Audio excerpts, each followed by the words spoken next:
Assalamualaikum warahmatullahi wabarakatuh. Halo, materi kita kali ini adalah tentang postur APBN. Apa itu postur APBN? Bentuknya seperti apa? Akan kita pelajari pada video ini.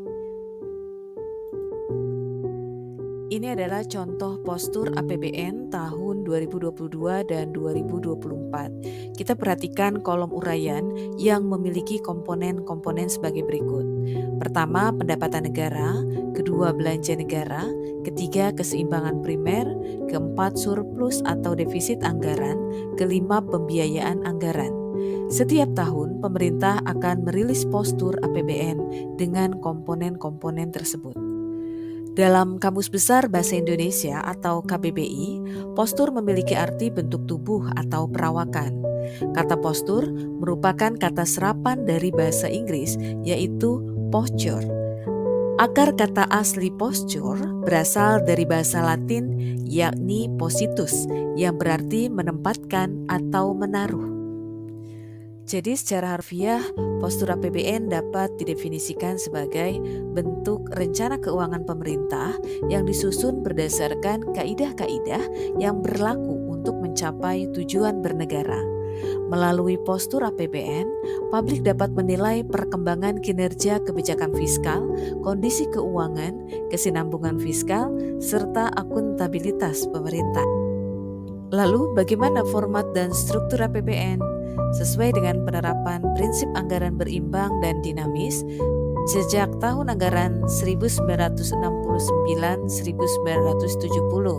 hingga 1999-2000, postur APBN disusun dengan menggunakan format T-account.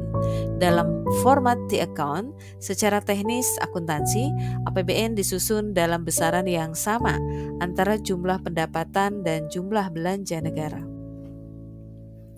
Seperti inilah bentuk postur APBN dengan format T-account, di mana jumlah penerimaan negara dan belanja negara memiliki nominal yang sama.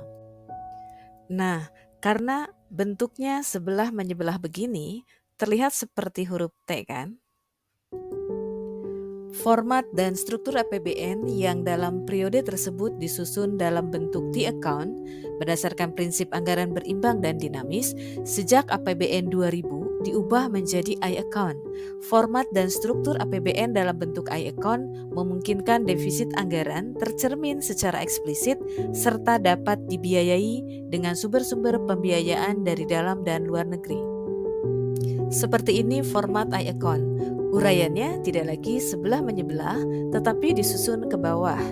Dalam format I-account ini dilakukan pengelompokan kembali atau reklasifikasi terhadap pos-pos pendapatan dan belanja negara. Nah, seperti huruf I kan ya? Dalam format I-account, pada sisi pendapatan, komponen pajak yang berasal dari penerimaan minyak bumi dan gas alam atau migas direklasifikasi pada pos penerimaan pajak penghasilan atau PPH sektor migas. Sementara itu, penerimaan negara yang bersumber dari migas namun di luar pajak seperti royalti pertambangan migas atau bagian pemerintah atas pengusahaan, dalam hal ini eksplorasi dan eksploitasi pertambangan migas, diklasifikasikan pada pos penerimaan negara bukan pajak. Komponen pembiayaan dalam postur APBN format I-account merujuk pada sumber-sumber dana yang digunakan untuk menutupi defisit anggaran. Ini termasuk pertama, penerimaan pembiayaan. Ini bisa berupa penerimaan dari penerbitan surat berharga negara, pinjaman atau sumber lainnya. Kedua, pengeluaran pembiayaan. Pengeluaran untuk pembayaran utang, baik pokok maupun bunga. Dengan kata lain, komponen pembiayaan mencakup semua transaksi yang meningkatkan atau mengurangi jumlah utang negara dan atau aset keuangan. Format I-account memudahkan pemantauan dan analisis terhadap pengelolaan defisit serta sumber dan penggunaan dana pembiayaan. Demikian penjelasan tentang apa itu postur APBN. Terima kasih atas perhatiannya ya. Sampai jumpa pada materi yang lain. Assalamualaikum warahmatullahi wabarakatuh.